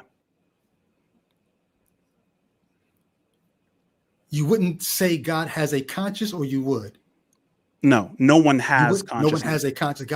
God is consciousness. God is consciousness. Yeah. That's what you are. We have consciousness. No, we are too. We are consciousness. So fundamentally, you are God breath. Remember, God breathed into the dust and it became a conscious and living soul. So it's only through the obfuscations that you think of yourself in terms of your identity, where you can say, I'm a rapper, or I'm a Republican, whatever you identify with. I'm a father, I'm a teacher, right? Those things are transient. They're here one day, gone the next. Beneath all of those obfuscations, what's fundamental is the God breath, the consciousness. And when you die, you return to that pure subjectivity. Just like God breathed you out, you will be absorbed back in. Heaven, hell, either of those concepts beyond the myth of whatever they're trying to teach, do you see either of those as real possibilities for the quote unquote afterlife, or no? Absolutely. So I believe that hell is a place of eternal conscious torment. And it's unfortunate. But yeah, I think that definitely exists. And the way that you instantiate hell, in my view, is that you forget that you are an eternal thing and you identify with a dying thing, say your political party, whatever it is, such that whenever those things that are transient die, as they have to, anything beyond God has to die, right? Your biology, trees, bushes, they all will die. The only thing will be left is God. Even the Quran says the only thing which will not be destroyed is the face of Allah, right? So when you choose to identify with transient things, this eternal thing now thinks it's this dying thing. So you have eternal death. You have this eternal thing, God being the only thing that exists. Time and matter themselves are an illusion. But the eternal has now identified with the transient and now thinks it's dying as these transient things die. And is that the torment, or is there torment added on top of that? No, I think that is the torment. The torment is you thinking that you're dying, but you're really not. Well, yeah. Mm-hmm. Where are you when this is happening? What do you mean? Well, I mean, fundamentally, Mm-hmm. fundamentally, you have no location. Spirit isn't located anywhere spatio-temporally. Your body is located wherever your body is located. Right, but when you think about torment, right? Mm-hmm. Even when you if you've got too many thoughts in your mind at one time, you can torment yourself with thoughts, right? Absolutely. But even that torment is in some kind of way attached to nerve endings. Like I could think about myself in pain, right, and feel no pain. Mm-hmm. If I ever feel pain, it's because there are nerve endings receiving painful signals. Mm-hmm. If I am just spirit, where is the torment? Is the torment just an inability to not see myself as eternal, or is there actual pain and suffering? Because when you call it eternal conscious torment, yeah, is there an ouch factor, or is it just an eternal headache from not being able to think rightly about yourself? Yeah, I think that's a good question. And everybody, whether you're the most committed Christian ever or whether you're an atheist, there's an ouch factor to being a human being, right? We're going to put our hand on the hot stove. We're going to get into car accidents. Our bodies are in a state of deterioration. So I think when you mention pain and suffering, right? Pain is one thing. Suffering is another thing. I think suffering is what happens when we think about our pain, when we say to ourselves, how long am I going to be in pain? How long am I going to miss work? What am I going to do, with my family now? And then when you start comparing, that's when suffering takes a whole nother. It's like, why did this happen to me instead of that other person? This other person, he's evil. He does all, that's when it really becomes suffering. But I think what Christ wants us to do is to change our relationship to pain. Right? If you think that the body is passing anyway, and you don't identify with the body, then you will have a far easier time letting the body go when it's time for the body to go. Right? You will never have thought of it as something which has any staying power. Look, I have bad genes. My mother passed in her 60s. My dad is in his 60s, and he's not doing well, and I'm 38. So I'm technically a senior citizen. You know what I'm saying? I almost wish, I feel like this would be a better conversation if it wasn't couched in Christian lingo, because I feel like you're saying things that are not, it's not far from Christianity, but it isn't Christianity. How so? This is, I feel like this is Buddhism mixed with different variations of different worldviews couched in Christian lingo. Interesting. I was among the Nichiren Buddhists in Colorado Springs. They're the ones who do the quote, the Nam Myoho Renge Kyo, Nam Myoho Renge Kyo. I went there to convert them all to Calvinism. Mm. Like I was hella arrogant, right? I just thought, I was like, oh, I'm gonna be an apologist. I'm gonna do this, and so this was my super arrogant phase. I thought I was gonna walk into this Buddhist temple and convert all these Buddhists. So I'm talking to them about Jesus, and they're sitting in their circle, and I'm just preaching to them, proclaiming the gospel or whatever. And they're just listening to me. They're giving me open, curious attention, which I've come to realize is the currency of love, right? And I start to just sound stupid to myself, and I stop talking. And the Buddhists reveal to me, they say, Jesus was Buddha. And I said, well, no, I mean, Siddhartha Gautama was Buddha. Like, I know my history, you know? And they're like, no, Siddhartha was a Buddha, and Jesus was a Buddha, as evidenced by his life and teachings. And you are a Buddha too. If you would just drop off all of the obfuscations, you're Buddha underneath, right? And it's the same thing within Islam. They embrace Jesus. There's no religion that doesn't embrace Jesus, and the vast majority of atheists embrace him. They just don't embrace him as God, because you know they like to have kind of the low resolution image, which is the scientific image. No shame, you know what I'm saying? But there's no one who doesn't embrace him. So it's like, all right, that kind of makes it fairly easy, you know? Interesting. So I'll ask this last question, and then it can go wherever you want to take it. And I know you get pretty soon. So for those, because you said something, you said we are God breath, and when we die, we're sort of absorbed back into that oneness. But the people who go to hell or eternal conscious torment, are they also absorbed back into that oneness, or no? Yeah, I believe to be absent from the body is to be present with God. God is the only being. God is the only real thing. And so the thing is, I'm sorry. Go ahead. No, please. In the Bible, it says, in his presence, there is fullness of joy, and no impure thing. Like, there's the picture of what happens in the presence of God. There will be no suffering. So how do you get someone who experiences eternal conscious torment when they're reabsorbed back into this oneness? And I guess what I'm really asking is, that's one question. Yeah. The other question I was going to ask is, why would someone, in your view, ever go to hell or end up in the position of having to suffer eternal conscious torment? For what? Okay. Why? Okay, good. Now, this is gonna get a little bit complicated, and I apologize if it seems like I'm dodging. And no, I want you to stop me. No, I see where you're coming from. That's why I said what I said. Okay, family, I appreciate you. And stop me if it seems like I'm running or if it seems like I'm missing something, right? Okay. So, because this is going to get a little bit complicated. I don't believe that time or space is fundamental, right? Time and space is something that human beings interact with because it's better for our biology to make up those things.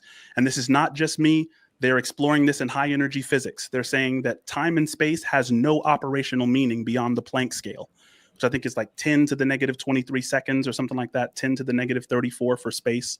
So space and time are not fundamental. They're data compression tools that human beings use.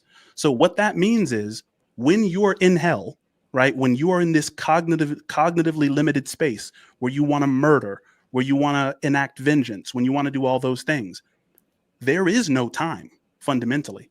So where are you? Like, what's actually going on there? I believe when your biology dies, by the grace of God, you're just forgiven for that place. You made it up. Like, hell is something that is a consequence of you being in this cognitively limited space that you created, right? Like, whenever you intend to, like, imagine I start lying to you, right? We're talking and I just start lying, especially if we're face to face. If I'm lying to you, I have to use free energy in my brain, not only to keep track of my lie, but now I have to start studying your cues to make sure that you're buying into my lie. I have to take, your facial expression. I have to take into account your body language and making sure my body language seems like I'm telling the truth in spite of the fact that I'm lying. I'm mentally fragmented. So there are people who use lying as a general purpose tool. They're never authentic. I'm sure you've known those people before, right? And those people are in a very, very confined, cognitively limited tyranny. And freedom from that requires forgiveness. It requires radical non-retaliation, like we talked about before, the principles that Jesus set forth. But it's possible for a eternal being through this dissociative process that we're on to find themselves identifying with the transient to the extent that they're in hell. But I do believe that ends, that process cannot end. It cannot continue after your biological life, because the only thing which is fundamentally real is God. So wait, what process? You said the process cannot continue after biological death. No. What process cannot continue? Hell. So then it can't be eternal conscious torment. The only thing that exists is the eternal. So if you say that hell is temporary, then you're looking at a low resolution image of time and space. So if time is not fundamental, if time and space are not fundamental, that means there is no space between you and I right now. And that's just trippy to think about, right? But it's like with the low resolution image that our eyes can handle, we see each other as distinct and different creatures. But in reality, according to, the sciences, as we continue, right? It's like we're just fluctuating atoms in the cosmos with mostly empty space. So the question just becomes, what resolution do you want to grant priority to? And Jesus says, grant priority to the way of being, right? Not the human being. That's going to die. Don't identify with that. Don't accessorize that. Don't build up treasures to yourself on earth, because then you're going to be going through hell as those treasures dissolve in the current of development, right? And I think it's a very, very wise. That's a very. So wise you were worried about losing me. You didn't lose me at all.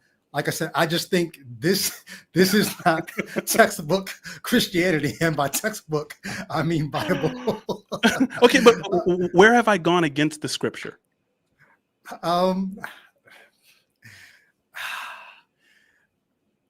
So depending on which gospel and which book of the Bible you're in, hell is an experience that is real. The bodily resurrection of the dead prior to the judgment happens, like you're bodily resurrected. And based on the way that you live your life, you will suffer or you will be rewarded, which sort of conflicts with the whole idea of being saved through Jesus's, work on the cross, if suffering and reward is based on how you live. But you have these different depictions of what happens after death. It is appointed to man once to die, and after that, the judgment. And then what happens at the judgment, and the idea of hell being thrown into the lake of fire, and the smoke of the torment of those who were liars or homosexuals or whatever is rising before God forever.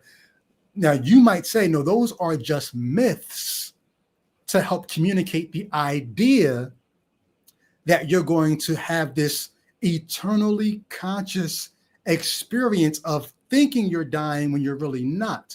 But I think those are things that are being added or poured into Christian jargon, because, and this is one of my issues with Christianity. If you don't take it as a fundamentalist and literally, then you're free to do the things that you've done tonight. You're free to do a number of things if you're not going to take it literally. And there's no arbiter. There's no one to say, nah, Mr. Biscuit took it wrong, or this person took it. Like, we're all free, if you're not going to take it literally, we're all free to take it as literarily as we like. And no one can say who's more right or who's more wrong. It's really just a matter of, I like the way he broke that down. But isn't that an issue that spans across all books and all narratives? I was watching the Kurt Jaimungal podcast, Theory of Everything. I don't know if you watch it. He has like physicists on, and physicists are debating quantum mechanics, the Everettian hypothesis, and string theory. And we can't agree on the phenomenal plane, let alone the noumenal plane. So, I mean, disagreements about theology shouldn't shock us. And the thing is, I'm more interested in orthopraxy than orthodoxy. It's like, I understand there's an orthodox way of looking at things. There's a majority of church members who see things a certain way. But Jesus himself was outside of the orthodoxy during his day. So I think that was a kind of a salute to those of us who are deeply seeking and who are at least open-minded, Here's why that wouldn't work for me. Uh-huh. Meaning being lost in a text or communication makes sense if the communicator is no longer present. So if the communicator of divine revelation and holy books is not on the scene and we're left to our own devices, then yeah, 1,001 interpretations prevail. If we're saying that the giver of the revelation, the communicator of the truth or truths, is still present and still speaking and still able, like I wrote a book. My book is right here, right? Let There Be Gaslight. Once I'm gone, anybody can say, I think on page 283 when he says this, he meant this. Well, to me, I think he da-da-da-da-da. They can disagree. If they disagree in my presence, surely as the author, I have the ability to say you're both wrong, or no, she's more right than he. You're 30% right, you're 70%. If the communicator is there. Well, let me ask you this to challenge that. As an author, and shout out to you for being an author. That's amazing. I hope I can order a copy of your book. I would love to. I'll send you the audio book if you want. I would 100% appreciate it, and I'll give you feedback. Maybe we can talk again. But as an artist and an author, I'm sure that you are aware that like an artist doesn't have the entire scope of what they've even created. Like when I create music, I've had people come up to me and say, hey, I love when you did this and this and that and this and that, and that connected this over here. And I'm like, yo, I didn't even mean to do that. You got to understand, spotlight awareness or metacognition is a very, very small percentage of brain processing. So what you intended to do in that book is that book that you wrote goes far beyond any of your intentions because of what's called relevance theory, established in 1986. The question of the relevance theorist is, how do we say so little and understand so much? So the reader of your book is understanding far more than you've written in the pages every single time. If I say, hey, I'm feeling calm and collected and peaceful today, your understanding of the words calm, collected, and peaceful have to do with your background and your circumstances and your biology and your nature and your nurture, right? So what I've said hits you differently than I intended it, right? And that's the reason I agree with, like St. Augustine. He said, God wrote two books, the book of Revelation being the Bible and the book of creation being the universe. And each book should interpret the other. Which means we should take, the scripture says the heavens declare the glory of God. The skies proclaim the work of his hands. Night after night, they pour forth speech. That means the Bible isn't the only thing speaking, right? My life is the speech as well. So I should use my life and interpret the Bible by that light and use the Bible and to interpret my life, right? It's a, reciprocal kind of processing. Yeah. So I get that. I think you're 100% right in terms of limited, fallible, non-omniscient, non-omnipotent authors. If and this sort of what what's beautiful about that non-omniscient. I'm sorry to interrupt, but I gotta this part. I love that. That is my favorite thing about the Bible. It's like Moses tried to see God. He's like, let me just see you clearly, right? And God's like, no man shall see my face and live, right? Even the scientific community tells us if we had a one-to-one correspondence with reality, we would dissolve into a sea of entropy. We can't see it all. We need a filtered perception of reality, filtered through eyes, noses, ears, right? And then in Joshua's life at Jericho, doesn't understand God. Like, God, you said you'd given this to us, and now there's archers ready to kill us at the walls of Jericho.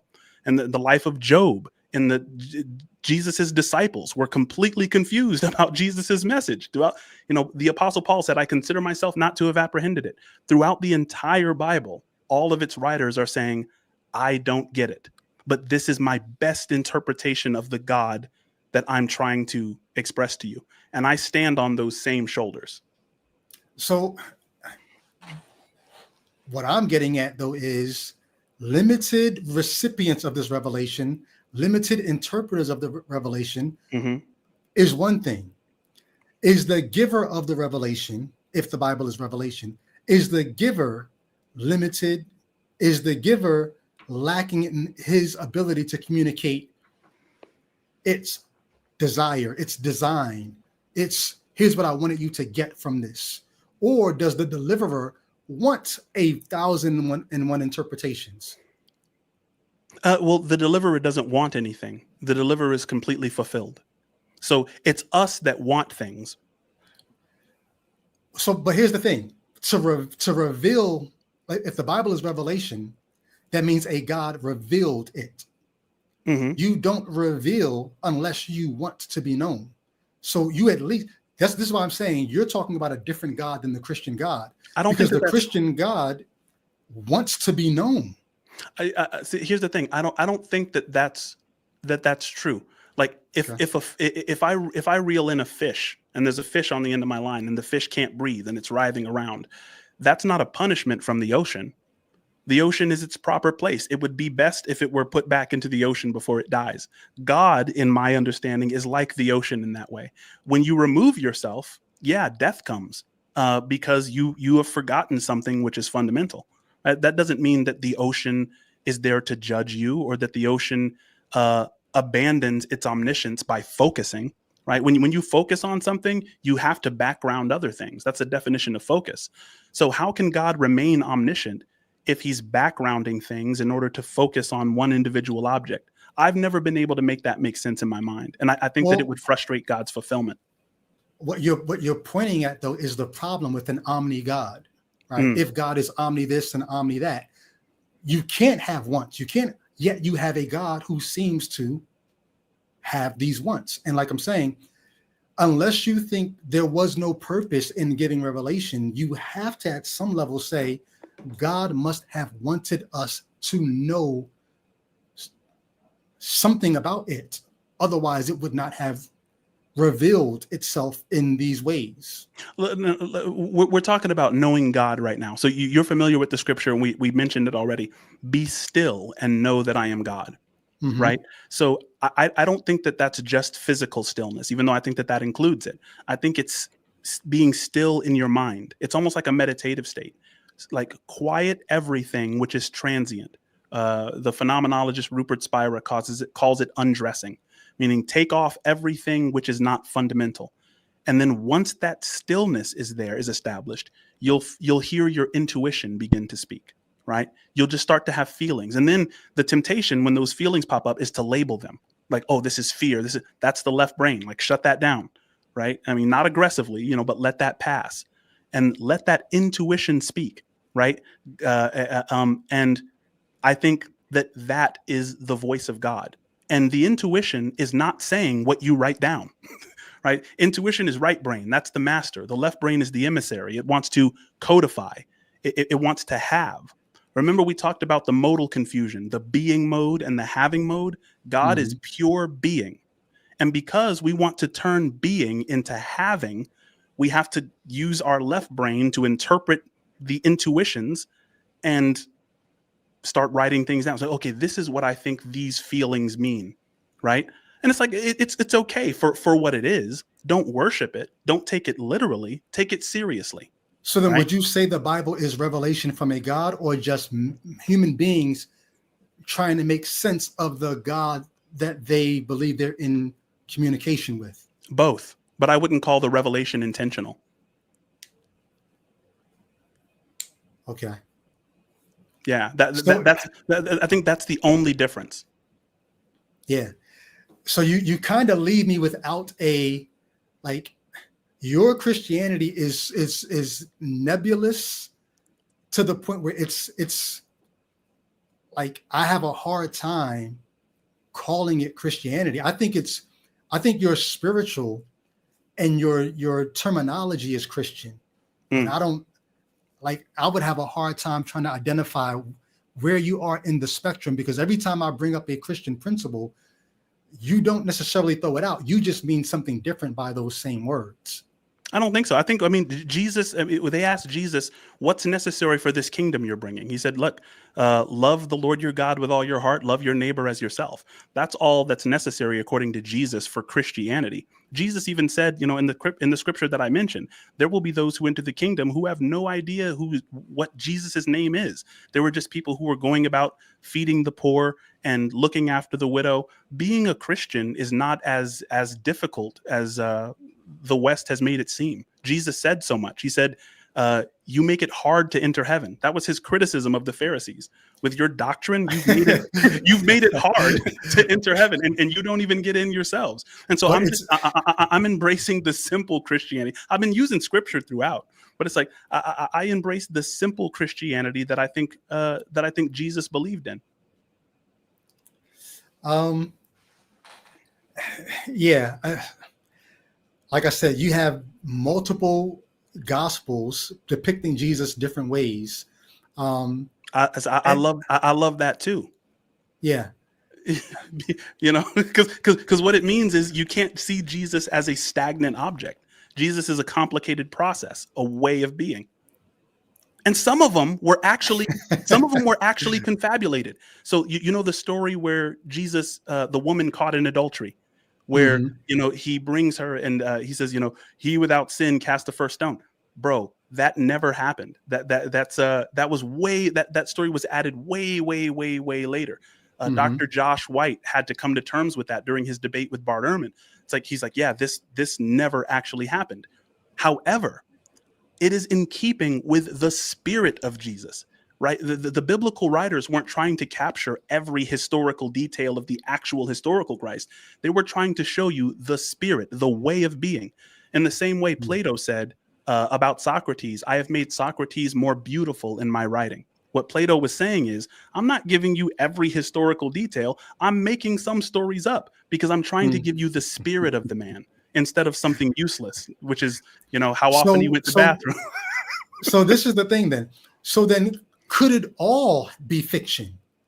But it's the spirit that some elders thought our community needs people who are more selfless. Our community needs people who are looking out for others and people who are. And so we're going to write stories about a person, even about a people that lead to this point in history. Like myth, and this is great. We can kind of end on the same point we began with. Okay, yeah. We can create a myth that has the spirit that we want people to embrace. Could that be what is actually going on when you hold the Bible in your hand and it changed nothing about what you're saying? Or do you think if it was all purely myth, then that ruins it for you? I guess I'm not exactly sure, because you can't get out of bed in the morning without myth. Myth is just how you structure the facts, and you can't just have pure facts. We could create a new myth right now. 100%. That does. Somebody could say, let's create a new myth that does even better than what the Jesus myth did. It'll keep some of the spirit, but in light of what we know now in terms of how things have progressed, because there are things that Jesus would not have been okay, things that Paul would not have been okay with, that we're okay with now because we've progressed. Humanity has progressed. Right? Let's make a new myth that has the spirit we liked then, but even more of the spirit that we appreciate now. And then we can get rid of we can get rid of the Vedas, we can get rid of all the old myths we can get rid of, but it's going to do what the old ones did and more. Would that be okay? Jesus said, greater things shall you do than I have done, because I go to the Father. So, I mean, if we were to create another myth, I mean, the Bible is probably the most impactful book in the history of the planet. So, I mean, as far as sales and all that other stuff, we might not compete with the Bible, but yeah, I think that it would be, a lot of people, a lot of literature has been built off of the Bible, it's like off biblical principles. We can definitely create a new myth, and the more people embrace it and the more people say this is amazing, I guarantee it will be correlated with how tightly it relates to the biblical stories. 100%. All right, let me go see if there's any super chats. And I haven't been paying close attention to the chat, but I'm going to scroll up and see what's happening. You got a minute or two for some super chats? Hey, 100%. 100%. Thanks for bearing with me. I get a little long-winded. No, I appreciate you, man. Like I said, I'm looking forward to this conversation. I think some of the Christians in the chat, I don't know. They might say I should have somebody on who's more traditional, if I'm going to call it a conversation with a Christian. But like you said, you were in the scriptures the entire night, so Sure, they got to yeah. take that issue up with you. Let me see here. But the thing is, look, I think when an atheist, when you dig into what a Christian believes deeply, when you start to give them those real critiques that came from like the Christopher Hitchens of the world and the Richard Dawkins of the world, you will find that a lot of Christians, they're kind of more satisfied with saying, I don't know. But scripture says, look, it is the wisdom of God to conceal a matter and the wisdom of kings to search it out. So be a king. Search these things out and don't be scared of coming up with a perspective that isn't necessarily shared by the people around you. Okay. Halt 333. Thank you for the $1.99 super chat. Said, can I be up next? Let's go. Do you know this? Is this one of your subscribers? No, I don't know. Yeah, I don't know I don't think Halt 33 is. Forgive me, Halt, if you're Ichabod subscriber. I don't know if your name doesn't look familiar in the chat. So forgive me. I'm sorry if you're part of the squad here. Can I be up next? I'm gonna drop my email in the chat. Let's talk about it. But thank you for the super chat.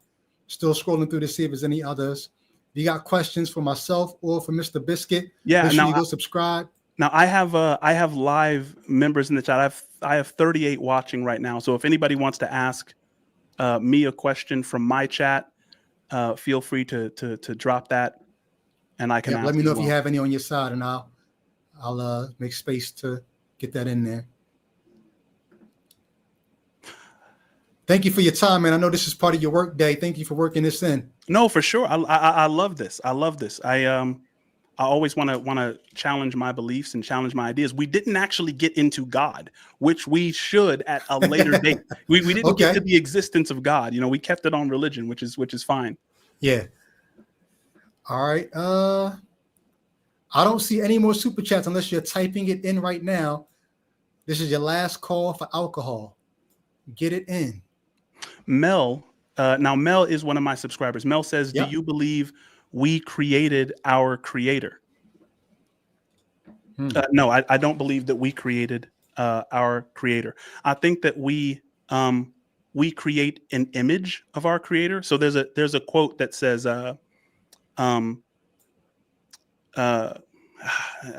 it's another Rupert Spira quote. His quotes are so long I can barely memorize them. I try to commit them to memory. But we perceive reality and we conceive the image of reality. So there's perception. Say that again? We perceive reality and we conceive its image. So reality is something that we perceive. And we conceive its image, which means everything that you're experiencing, you're in reality, right? But what you've done is you've constructed images. You've constructed borders, boundaries, colors, sounds, tastes, right? Those things aren't real. They're important for this biological journey you're on. You know, if there were no human eyes, there would be no human interpretation of color. Like, obviously, if there were no ears, there would be no sound, right? Do you think God is a creator, the creator of our experience? Is that would you say that God has created this experience? Absolutely. God is the creator. All right.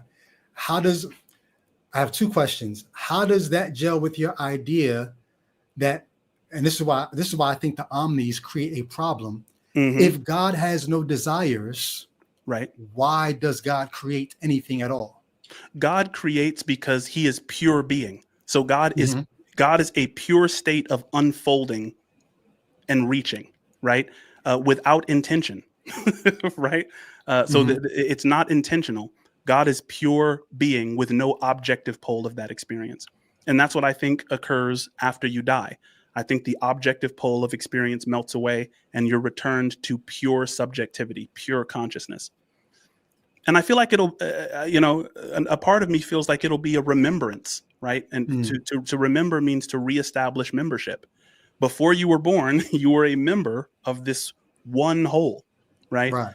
And I think you will remember after you die. But I guess I like that wordplay there. I'm still curious. Why does the creator create anything in the first place? So I don't think there is a why. It's just because why would imply intention, and if there is no Right. intention, then the creation is spontaneous. Just like the excitation of a field, like if you're talking about like a quantum field, the excitations are spontaneous, right?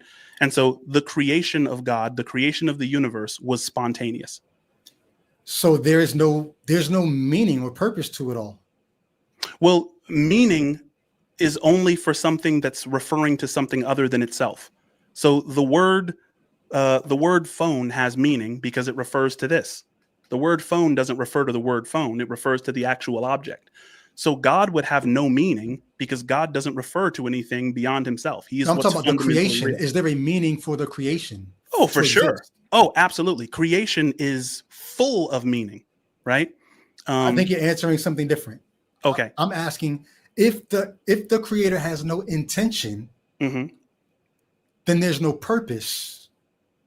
So all the life that we see, we can make meaning, we can find functionality, but in terms of purpose, there is no purpose if there was no intention. Well, I don't necessarily think that's true because God still has a way of being and a way of not being. And that's the reason that take this for example.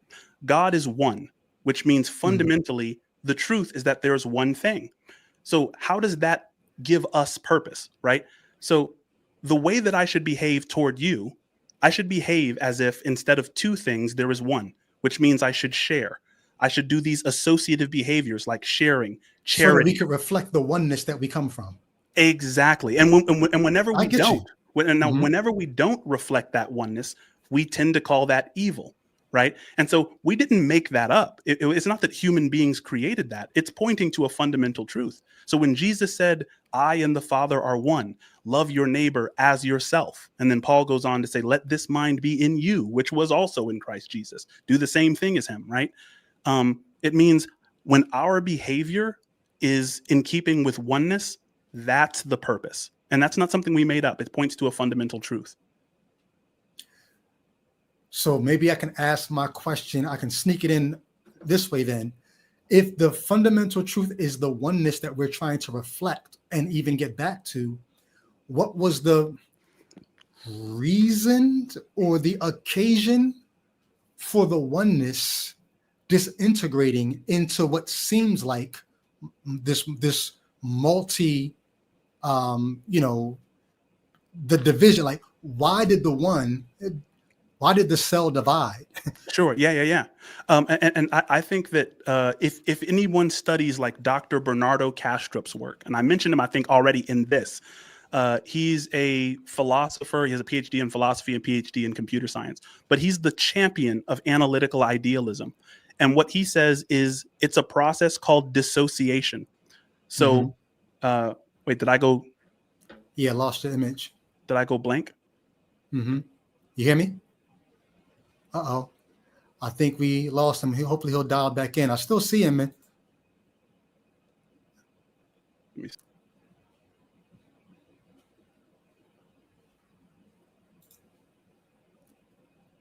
I see you in the backstage. When I try to add you, it goes back to your device is not connected.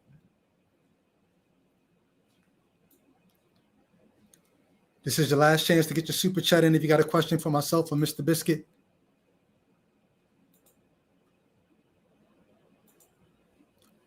I'm going to take him out of the studio and hopefully he can come back in.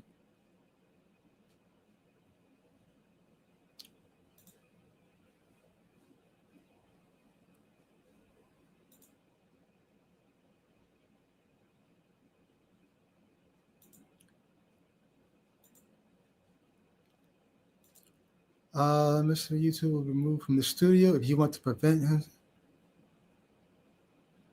All right, I think I'm going to kick him from the studio. Wait. I have you added. I don't know if you can hear me. I hear you. Do you hear me? 1 2 1 2.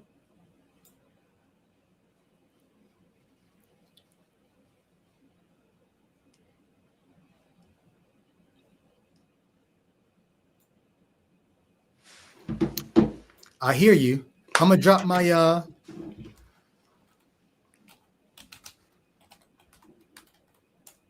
email in the chat for Holt, who said, "Can I be next? We could talk about it." You can email me there. I just put it in the chat for you.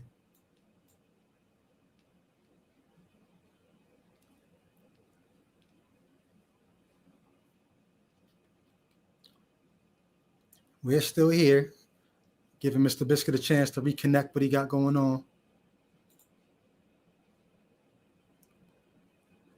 All right, I'm going to remove him from the, if you can hear me, Mr. Biscuit, I'm going to remove you from the studio. Maybe you can sign back in and we can get a proper, oh, wait, there you go.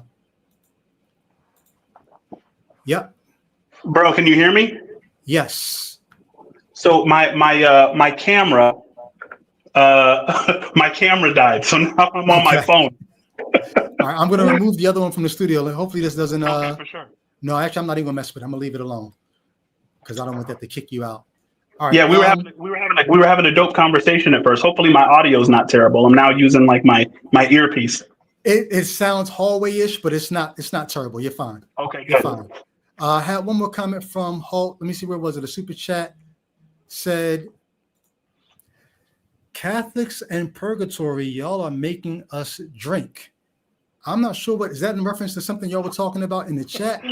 I don't know. I have no idea. Okay, I don't. Sorry, I don't get the reference there. But thank you for the $1.99 super chat. Scrolling, I don't see any more popping in. So on that note, yeah, if you want to come back and we could talk about the God stuff, I'm going to send you a copy of the audiobook.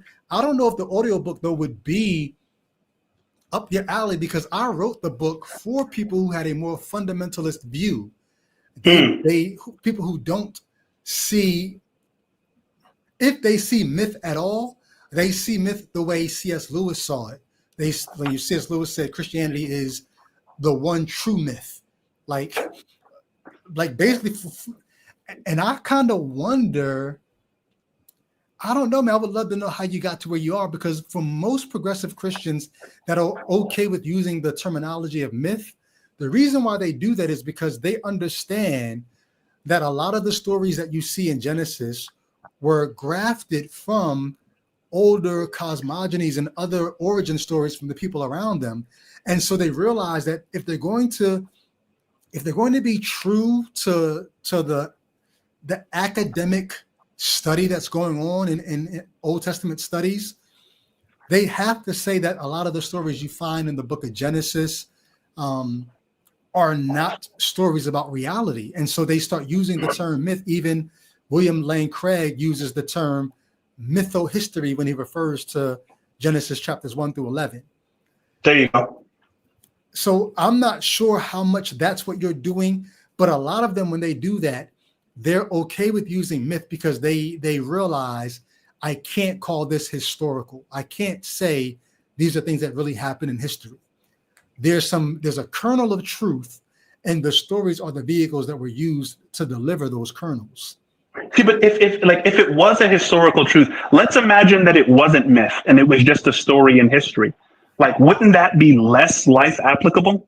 Like, wouldn't it be less powerful? Like, because I don't understand. Like, because people say, like, I want this correspondence with the truth. Like, and you know, I'm a philosopher, so I think back to Socrates and the natural philosophers, where Socrates went to the natural philosophers. They were telling the truth about their findings, but he said, "How now shall we live?" Right? It's like, what does this give me in terms of like how to live? Like, you're finding this cool stuff, but I'm going to go to the sophists and see if they have some relevance, because I don't just want the truth. I want how the truth should impact me, what I should do about the truth. And I think that's what you get from kind of, you know, not necessarily abandoning the shallow literal interpretation, but asking yourself, what is this story trying to teach me? Right? And then if you get that nugget, what is this story trying to teach me? That's what the whole thing is about. Right? I mean, arguing over, whether, you know, these characters actually lived or what the writers were intending. It's like all of us feel different than what we say. I mean, feelings are complicated. So what we say never matches. You know what I'm saying? Like, well, here's why it matters, though. Here's why the literal nature or at least the historical, if you don't think it's literal, why it matters. Because how shall we then live is answered by the commandments. But the commandments only have authority if the God who gave the commandments really did part the sea, really did fire from the top of the mountain. If there's no authority to the commandments, who cares how you say how I should live? Who are you? You know what I'm saying? So the question of how shall we then live is answered by the authority behind these commandments. And if you don't have historical accuracy, something that you can trace back to say, here's why I should believe a God said this. Well, then, pardon the language, but it's almost like, fuck your commandments. Like, I don't have to do anything that you're saying I should do because there's no authority to it.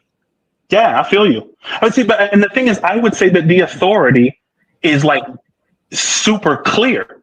So for me, like if you take sacrifice, for instance, where did sacrifice come from? Sacrifice came from human beings wanting to interact with the future. So what we did is we say, okay, like an example of ancient sacrifice might have been, all right, we have a lot of fish today. And because we brought in a lot of fish, we're going to sacrifice half of our fish to this other tribe. So we want to sacrifice now to see if we can get, something in the future. It's delayed gratification. Like our tendency, like we think that it's rational to delay gratification, and it is egocentrically rational. But the foundation of delayed gratification is sacrifice. So the question became like, what can I sacrifice in order to please the gods? And that was kind of handed down. If you sacrifice this, you will gain this. If you sacrifice that, you'll gain that, right? And it's like, that's the universe choosing, right? And I mean, to me, that pairs really nicely with evolutionary biology. The universe is something that selects, right? If you don't partake in these behaviors, you won't be selected for, right? And so as someone who's really into cognitive science, when Jesus says, deny yourself, love your enemies, forgive without limit, believe in his teachings, and renounce everything, that is a recipe for cognitive availability.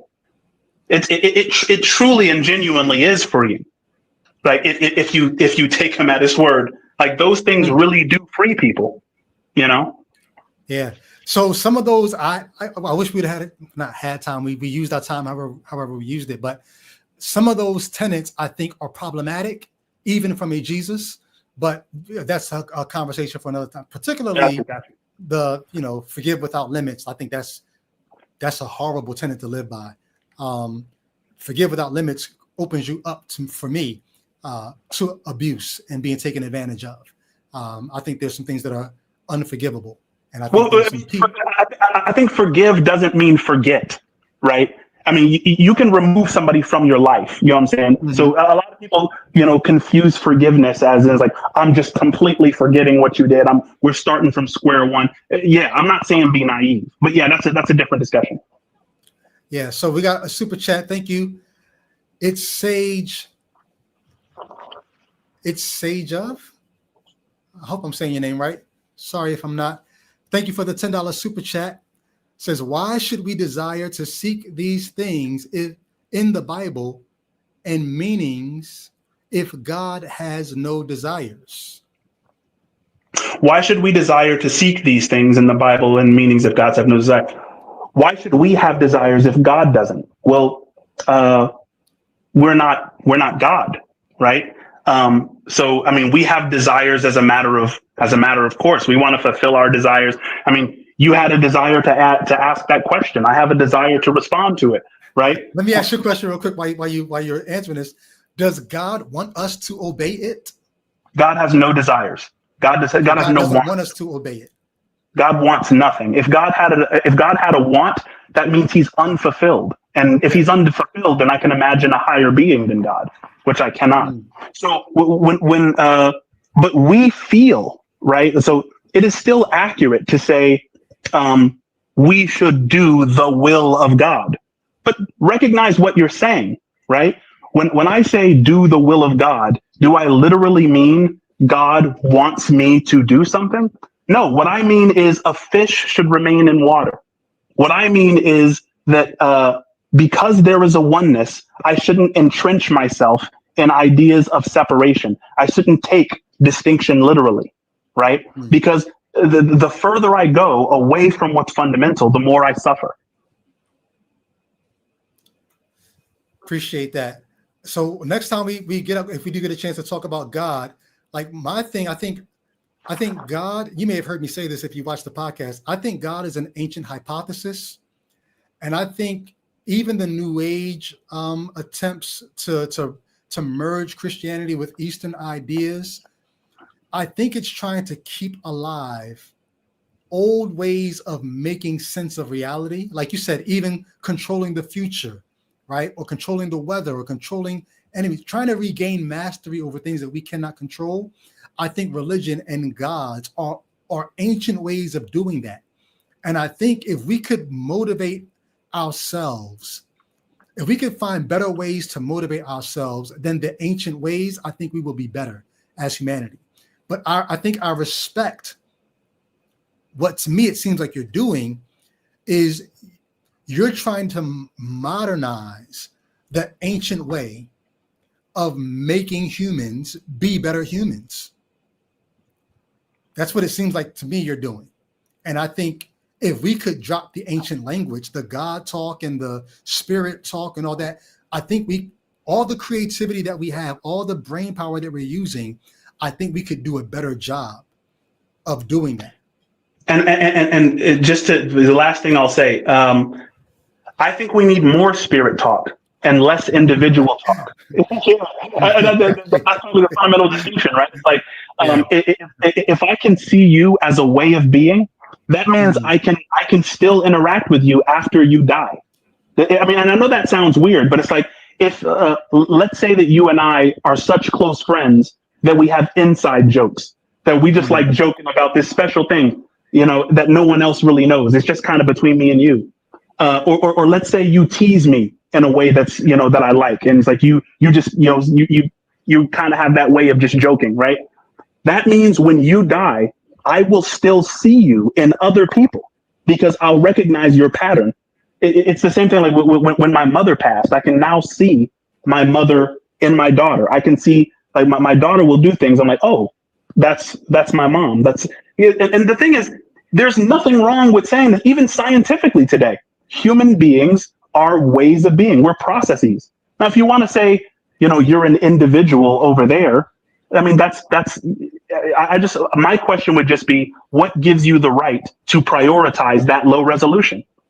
I think that it's better for togetherness. It's better for connectedness to see each other as ways of being, because then when the human being dies, as it inevitably will, we'll be able to tell stories and realize that that person is that story, right? That they're not gone. They're still among us in our memories and in the things that we do to commemorate them.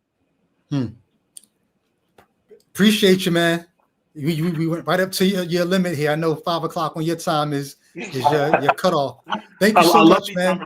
For sure. Yeah. Hopefully this will be the first. We'll get it back in. All right, y'all. Much love. Thanks for stopping through. Make sure you like this episode and subscribe to Ichabod. Subscribe to Mr. Biscuit's channel. I'm going to stick around. Give me some feedback, y'all. Let me know what you were thinking. You know what? Do it in the comments. Let me know what you were thinking as you watch this episode. Drop a comment because I need y'all to start throwing some comments on these episodes here because the algorithm thinks y'all watch, but y'all don't comment, and that's not going to help the channel. So yes, hit the buttons as Pragmatic Crystal said. This coming Thursday, I'm going to have the brother back on, Brother Smith, who wrote the book on why Jesus is not coming back. He's coming back. So Brother Smith is coming back to talk about my book, Let There Be Gaslight. So that'll be this Thursday on Exit Strategy. Is that Jennifer Bird? Is that who Jennifer B is? Or am I lying there? If that's Jennifer Bird, thank you for coming through. And if that's another Jennifer, still thank you for coming through. All right, y'all, go ahead and have a good night. Make sure you drop a comment and I'll catch y'all Thursday. Oh, wait, what's today? Today's Monday? I might be back with another pop-up on Tuesday, tomorrow. So, okay. I'll see y'all. Have a good one. Peace.